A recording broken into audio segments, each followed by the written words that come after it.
Hey, hey, hey, y'all. Happy Wednesday. Good evening. How is everybody doing?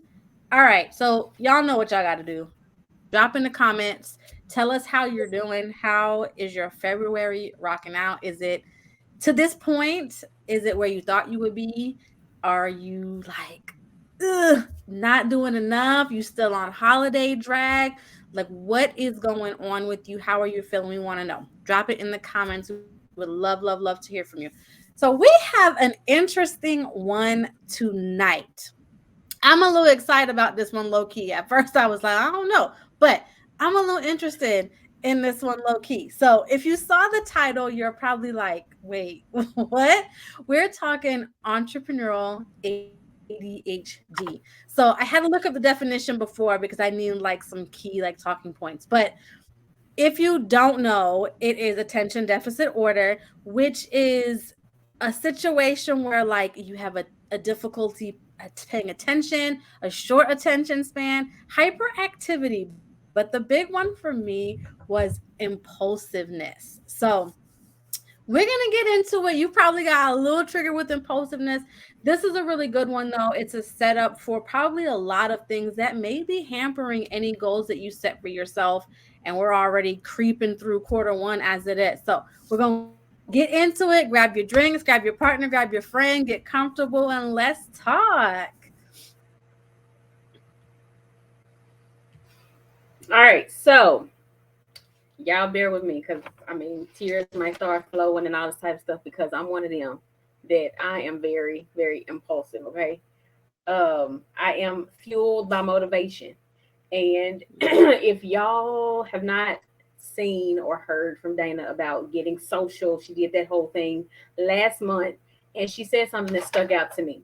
She was saying how motivation is like an inconsistent thing. Do not depend on being motivated to do your business. And that was me. All 22, I was like, well, I get to it when I feel like it. Oh, well, the kids, they doing this. I'll do my thing when I get the kids settled. And I was waiting for that spark of motivation to come. But then the impulse come from, well, shoot, I ain't worked my business all month. Let me jump up and contact like 5 people. Let me go do this. Let me go do this. And then it's like, well, shoot, that didn't result in anything because I didn't actually build those relationships and the motivation. It just slacked off. And then here I am back in this hamster wheel of waiting on the motivation to start again, waiting for something to happen. And so it gives you high vibes, it gets you enthusiastic, it gets you excited. But then, like when life happens, you don't do nothing else. I mean, y'all up there in the comments, let me know. Feel I can't be the only person feeling like this or have felt like this. I think I've gotten a little better. I've gotten a little bit better. But don't constantly look for temporary motivations. That's what I got to tell y'all at the beginning of this. First 5 minutes in, okay? I am Andriana, and I wait for motivation to happen. Okay. All right. This is my support group. We stand with you.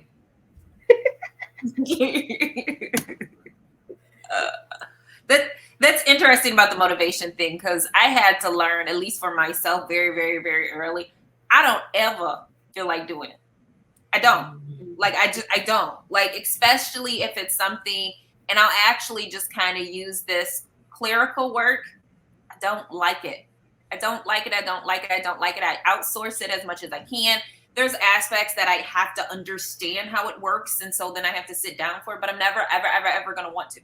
Like it, like my whole insides. If I have to sit at a computer, I'm like, I'm dying. What? Let me make tea. Let me do this. Let me do that. So like motivation, like for me, anyways. And again, like drop it in the comments. Everybody's different, right? I had to realize I will never get nothing done if I'm constantly waiting on some motivation and feeling like it and woohoo. Like I can't tell you how many events where I'm like, oh, I do feel amazing, but now I'm tired. Still want to do nothing. like I'm all hype. I got all these notes. I got all this information, but I'm like, well, call me in a week because that was tiresome. Being at this event, right? That's so much knowledge and information, and now I got to take 2 weeks just to process it, right? So I mean, you got to know you, right? I definitely, I'm not gonna say like this clear set standard for everybody. You know, everybody's different or whatnot. But I know for me, like if I were to know motivation, all of us would be sitting on this couch all the time watching TV. Like there's no way. I think that works for everybody. It's funny that you said that. Every time we have an episode, I'm like, we learn little pieces about each other. And it's like, oh, my girl is just like me. And I think it is super, super funny. The way I learned about motivation being crap. Hopefully there was no kids around and you don't not like that word. But the way I learned was the same way. Like one day I was laying upstairs in our loft on the couch and I was just like, I had a conversation with my husband like the day before and I was just like, I'm just not motivated right now to do it, but I'll get there. And when it comes back, I'll get to it. And I remember this was like maybe 2 or 3 days later, I was laying in my little chase part, relaxing. And it just dawned on me like, I'm never going to feel like getting up and going and writing this whole class that I said I was going to do that I'm supposed to have for 2 weeks from now. And you know, it takes me 30 days to like one graphic. So it just hit me like a ton of bricks. Like, yo, there's no such thing. Like, if I waited on motivation, I would literally have, like, if you've caught knowing your cycle, like, I think it was episode 15. If you haven't, go check it out. It's one of those. But it's like you have a 24-hour window waiting on motivation. You have 24 hours and then it goes away. And then what? You wake up and and then that's when you get into that cycle. And I guess this is where that entrepreneur ADHD can come in, is you get into that cycle of, well, it didn't work. And now I feel like because this thing didn't work, my mood is in the dumps. This isn't for me. I'm throwing it out the window. What's next? And it's not because of that. Like you were riding a high, like Dayna. I've got notebooks full of stuff from classes. And then, like she said, you're looking at this thing the next day, like, man, I wrote 20 pages. I'm not getting through that next. And the class comes around and you take it again and you do it all over again. And when you don't get the results that you want, you're thinking it's because it's not meant for you, but you were just in this euphoric stage that only happens maybe randomly. Maybe you just came off your cycle and you got that renewed energy, or I don't know, you ate a bag of candy, but it's just not a real thing. And I, like Dayna, it just hit me one day and I was like, oh, we've been using motivation as like a replacement for discipline and things like that, and it's not fact. But man, it's super crazy. But I definitely think that when we're in that space of relying on motivation, that's when that impulsiveness to, like, all of a sudden now you got 50 business ideas but you're seeing results from none. And Tameka asked in the beginning, like, how are y'all feeling after January and the new year starting? Or do you still feel that new year high of, yes, you're going to do this for 23 and have you done it yet? But I want to ask, is it that we are not seeing the results that we need because we're doing too much? Or is it our actual mind mess around getting the work done? Like, why did you start your business? Do you remember why you just started it in the first place? Was it because you just wanted to fulfill a temporary need? Or did you want to treat this as a hobby? Because for a long time, I'm gonna be honest, this was just something I was doing to just earn extra money. And it wasn't until I think a few, quite a bit episodes ago, I think y'all called me out like y'all always do, saying how I show up, I introduce myself first as this instead of mentioning my business, because my business didn't come first. And so that would just be on the back burner. And I would, like we talked about motivation, I would wait for that spark to hit, like, okay, I'm gonna reach out to these 2 people today. Oh, they'll be there tomorrow. I'll do it again tomorrow, whatever. So let me know how. I mean, I know you show up like you go into your 9 to 5, if this is your actual business, but how do you stay consistent with the showing up? We all don't feel like doing it, but how do you just get out the bed every day? Like, okay, I'm gonna go to work. Dayna says she don't like sitting in front of the computer. I mean, how do you make yourself do that? It's February. I don't feel like sending out these emails. I don't. So what can I do? I think with that portion, then you need to know yourself. For me, I have to have tools in place, and I have to have deadlines and other people expecting something at a certain time or period. And so, like, for example, I'll just use, like, if I'm going to sit down and I got to do clerical work and like, my diffuser's running, right? I'm probably putting some motivation oil blend in there. I'm probably in my focus blend. So I actually do have ADHD. Okay. So the other thing that happens if I sit down and try to do something, like, everything else starts popping in my head. So I have to create the environment that makes it conducive for me to actually be productive, right? So before I sit down, make sure you have your tea. So you're not trying to get back up and get some tea, get some water, get some other things, right? I also have to be very open and honest with, like, my family and my kids. Like, mommy has to focus on this for this set time. And so I cannot help you with whatever, because as soon as they come down, I'll be like, oh, that's an excuse for me to get up. Yeah, what you need, baby? Right? like, and so I will find every excuse to not do it. So I feel like when you put certain things in place, and then I will definitely hit on the someone else is counting on you. So for example, even if it's something as simple as an email, right? If you know that you have clients, customers that are shopping with you, they're expecting something from you, right? And so I don't want to self-sabotage what I'm doing by not sending out that email, sending out that reminder, uploading that file that I said that I upload. A lot of times that's why I say things like that. A lot of times that's why I verbally say it, because now that I said it, I'm going to make it sure it gets done, because I'm like, oh, shoot, I told that person I was going to make sure I send that PDF. I got to send that PDF, right? If the PDF ain't done, you got to sit down and make sure the PDF is done so I can send it out.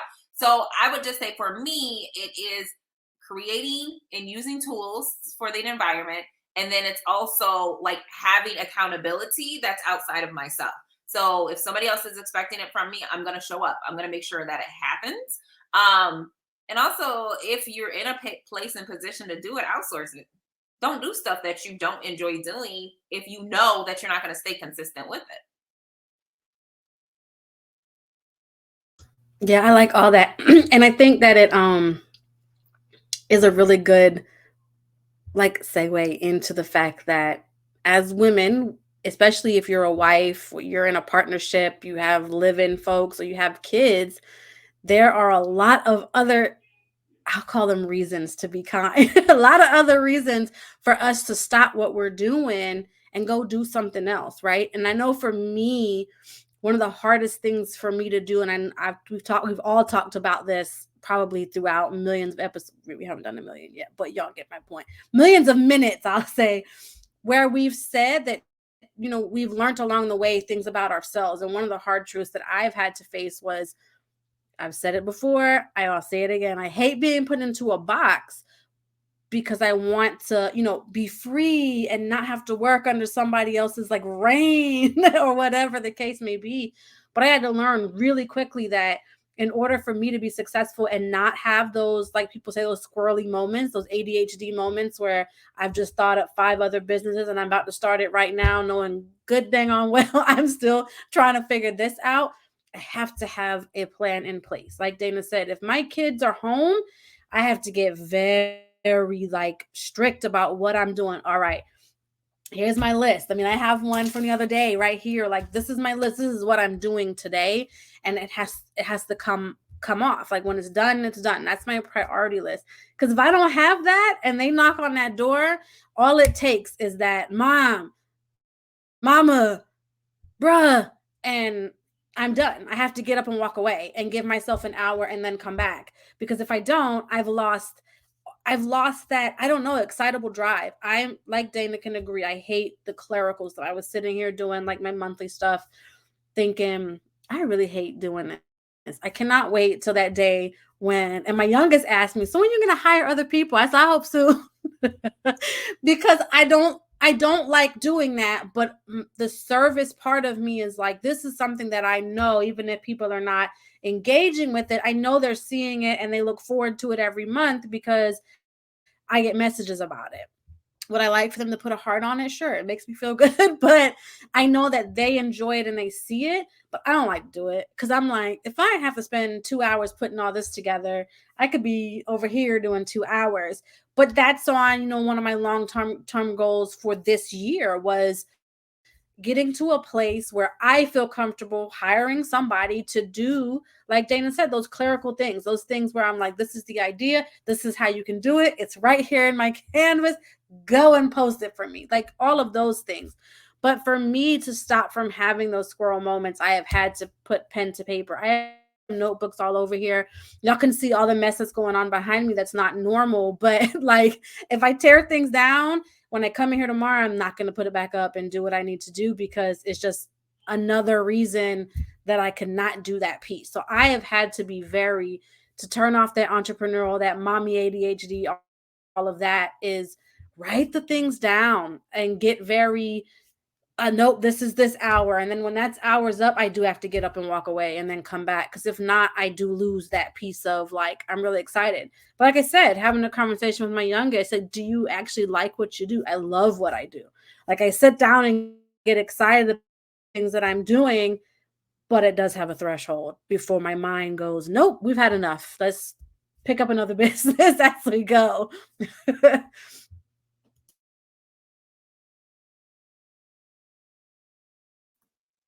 Yeah, I like that. And one thing that you said too is that time.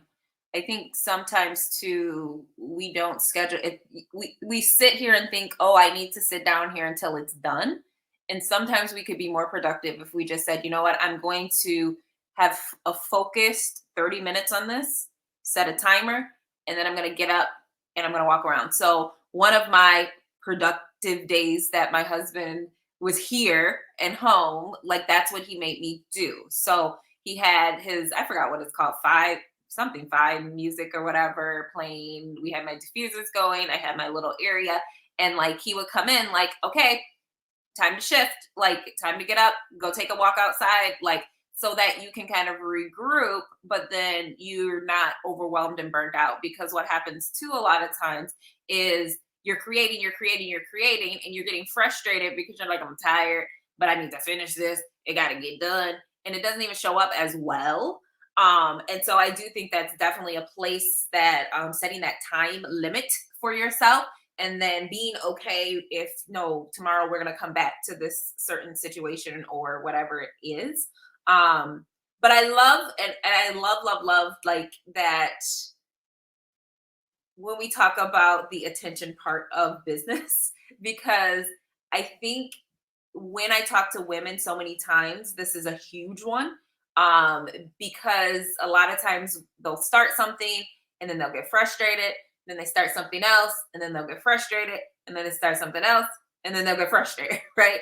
So I love that we're talking about this, because when our brain is like, I tried this and I failed, it's going to keep looking for reasons to stop something. So even when you start that new thing, because you never like address the problem in that old thing, you're going to take it to the new thing, right? So you're still not going to see very much success because your brain is like, oh, this didn't work last time, so this is what we do, right? Like we start something, we stick with it for 6 months, and then we start something new, right? Like, and then we rebrand, right? And then it's like, but we never actually got to the finish line, and we never actually got to see the success, which can be super, super discouraging. And I think you bring up a good point. In me, anyway, you ladies can agree or disagree, but I think this is a very good example of why, for those in the network marketing space and really in any business, but I know we hear this a lot within our industries, you for yourself have to get very honest about the amount of time and dedication that you can put forth versus the goals that you're trying to receive or reach, as well as when we're bringing somebody else in recruiting, whatever you want to call it. I'm just going to say it, not lying and being like, in 30 minutes, I can make you a millionaire. Because listen, it's not going to happen. It's not going to happen because it takes a lot of work. Like if you have 30 minutes a day is what you can put forth into this other business you're trying to build. Can you do it in 30 minutes? Sure, there are things you can do in 30 minutes, but you're not going to be making $1 million a year. It may look more like an extra $100 a month.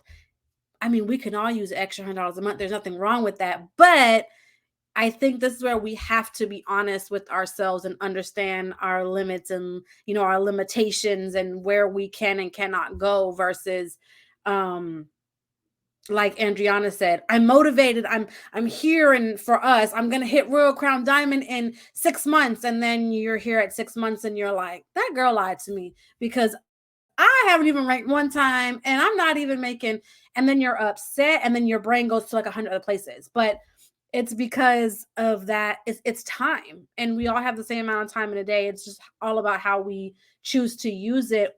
And those ADHD moments, they do come in, like whether you actually have that diagnosis. I mean, we're using it as a fun, term outside of Dayna actually, but we're using it as a fun term, as a place where when you're sitting in one place for a very long time, you get like, all of a sudden you're over here like the kids at school, right? It's been 6 hours, like, yo, teach, I gotta get up. I gotta get up. Somebody help me.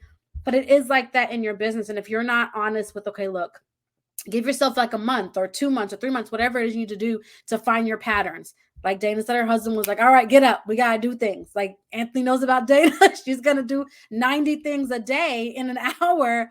Okay, no, I need you to cut that down to 60, and then we'll get to 30, and then we'll get to 1. Like, where are you going to be most successful? Where are you going to be able to put your energy? Because I used to think it was like this amazing thing that I could multitask. And then when I became an adult, I realized not true. Like I can multitask, but something might be 80% and I'm just like, whatever, it got done. And the other thing is 20. And then something is, you're not giving your best because you got a million tabs open. But that's hard lessons actually learned. And I had to walk them. I didn't get them in a few months. This is years going into my business. But yeah, you really is got to be honest with yourself. And eventually, year 1, you might not be ready to have this conversation. But if you have, or you're watching this episode, maybe this is the, the punch upside the head that you needed to be like, okay, let me ask myself, like, honestly, what can you do with an hour a day? Can you dedicate an hour to your business? Can you sit in an hour and do that one thing and not think about the other 10 things you want to add because they could work? Like, focus attention. What can you do and give honestly? Because that was hard for me because I'm like, I can do it all. Like, what are you talking about? I'm Superwoman. You need me to braid your hair and work on this and do this speech? Yo, I'm there. Like, somebody tell me I can't. It sounds good, but that junk is exhausting and something's not going to be perfect, right? That part ain't going to be straight. And I probably done said, ain't you never going to want it, and somebody to a suit and tie. And, now it's like, well, it was okay. It was just okay. We don't have to be perfect, but how much better would we be if we did closed a few tabs and just gave an hour, 30 minutes to that one thing? Honesty is hard with ourselves. That was hard for me, but a few years in and I'm like, yeah, girl, you ain't going to be able to do it. To your point, Tameka, though, I think that comes from just being a mama and you feeling like you just have to do everything. And then mom guilt set in. Well, oh, shoot, I didn't do this. And I said I was going to do it. Well, I better sit down here and do it, even though I'm not motivated. But like y'all been saying, your brain doesn't like to try something new. So with the whole entrepreneur ADHD, if it doesn't like to try anything new, are you really going to give 110% to everything you're trying to do? Like, I know somebody personally, she has apartments, she has a therapy company, she has what else is it that she has like a coaching thing, and I'm like, oh my gosh, where is she getting all the time and the energy to do all this stuff. I'm not calling you out, girl. I love you. I love you. But how are you getting all this done? Everybody get the same 24 hours in a day. And it's like, she woke up and said, "Ooh, I want to be a landlord. Ooh, I want to be a therapist. Ooh, I want to go do this." I mean, that's her business, but I eventually want to get there to spread myself all over this and give 110% to 3 different places. But I'm struggling with the doula thing and the teacher thing right now. I don't think I could do that. But hey, to each his own. To each its own. But is she actually alone? Because I know the two of us, the three of us, I'm saying the two of us, three of us, the three of us have not, I've known Dayna for longer than I've known Dayna. Like, we followed each other on Instagram. I don't even know how long before I actually had a conversation with Dayna, but I've bounced my crazy off of y'all, and it's either given me direction to drop it completely, or it brought us to this place where I'm like, you know what? I'm not going to do it by myself, but I'm going to do it with them. No, we're not, like, I don't employ you two don't employ me, but that's the community. And this is super off track from this conversation, but that is the community that I want every lady, little girl watching this, hearing this today, tomorrow, and 10 years from now. That's what you got to surround yourself with, because it might seem like she's doing it alone, and if she is, boo, we're going to see you for some help later, because you're going to be burnt out. But she's probably not.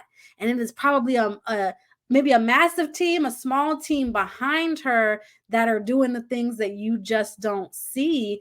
And that's huge. That is huge. And that would definitely help with that entrepreneurial ADHD, is outfitting yourself with your girls, your fellas, whatever, a mixed group of support that is actually that, a community. So I think that, again, you have to assess who you are and where you are. And the reason I say that is, does Oprah Winfrey have multiple businesses that are thriving? Absolutely, right?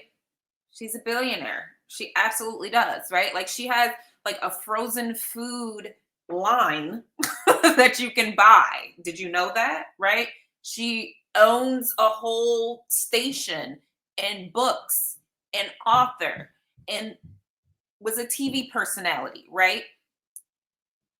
And I think we a lot of times see that and we're like, well, they're doing everything, so I should be able to do everything too. But the first thing I want you to understand, right? First and foremost, Oprah's career is older than I am. Okay? Right? Her career is older than I am. So this didn't happen overnight, right? She was first a personality, a TV personality, and she got really, really good at the one thing, right? She didn't start going into these other things until she already was really, really good at the one thing. And then at some point in her growth, even that one thing she let go, right? She let it go at some point, right? It had a long running career. It was absolutely amazing. It gave her the platform and the confidence and all the things she needed to do to go on and breed other things. But this is why, even when we talk about like our business structure, like, the reason it makes so much sense is because you can build something with a strong foundation that later gives you results, even with you out necessarily showing up on a regular basis. And so I use Oprah as an example because I think so many of us don't get really good at the one thing. And then we move on to the next, and then we move on to the next, and then we move on to the next. And if you would get, and even Andriana, your lady that you were talking about, she might be, having these properties and things like that. She might have a whole management company that's managing the properties, and she just getting that check, right? And so now she got time on her hands. So why not create and start doing something else, right? Why not now let's, because this is another passion of mine, and I want to get more education, and I want to do that. But my caution to you guys, if you're listening, let me know in the comments if this makes sense, is get good at the one thing first and then start building and branching out to the other things. Because those skills and the things that you have gotten from over here is going to make you that much stronger over there. And I say this all the time, and I think it's sad that people want like instant gratification. They want instant results. We live in a popcorn, microwave popcorn society, right? But the reality is the average business fails for the first 5 years and doesn't fully turn a profit till at least 10. Okay? The average business. But for some reason, we think, well, I'm going to be different, right? So I'm going to be coming out the gates and in 6 months, I'm going to be a millionaire, right? Which is ridiculous, right? It's like, what makes you different, right? Unless you already had like something you were successful in, yeah, then you could probably. Maybe if you were already a blogger and you were already doing these things and you were already establishing that, you already got good in one space. So now you can build from that. So when it comes to people, they'll come to me and they're like, well, I'm a travel agent and I sell oils and I have a coffee shop and like all of that is fine if some of them can run without you there, right? If some of them are established and they have strong foundation without you having to show up every single day. That's my sentiments. I love that. I absolutely love that. I think that I don't know what else can you say to that? We just have to stop, like Dayna said, get really good at something, build on it. I know I've been talking about a lot within, my groups and even with my kids, that we come into a new year, right? And we say, I need a resolution. I got a new one and I'm throwing away 2022 and I'm new for 2023. But why? You're cutting down all the work that you put into 2022. You started a foundation, because whenever you started this thing was when you started building on it. Now, did you get really good at it, or did you just say, man, I'm 6 months in and this is crap. I'm done. Like, I'm done. Come on 2023 and I'm going to start something new. But then you're always starting over. So get really good and build on 1% of you. You're not somebody who needs to be fixed. You just need to elevate yourself and get very honest and serious with yourself and stop having squirrely moments, because it will help you when you can understand that you've got an hour to work or 2 hours or the max, whatever that is. So get honest with yourself, ladies. Have those conversations. And like Dayna said, get really good at that one thing before you start cashing in on the other 10. Write them down so you don't forget, but don't start drawing up LLCs and doing all the things before you've gotten really good at the one that you've committed to. We would love for you to share this out so that all your folks can join us next week, same time, same place, Wednesday at 6 p.m. Eastern, 5 p.m. Central Time. I didn't even fumble over at that time. Y'all, it's a new year. We getting it. We would love for you to tell us any topics you'd like to tackle, any things you'd like to have. If you would like to come on live with us and share your story and have a back and forth, we would love to hear from you. Drop it in the comments, reach out to us, come and follow us. These are our handles. We look forward to seeing y'all next week for another exciting episode. Come with it, y'all. Drop in the comments. Tell us how you're doing, what you liked, what you didn't like. We would love to hear from you. All right. Enjoy the rest of your evening, and we'll see y'all next week.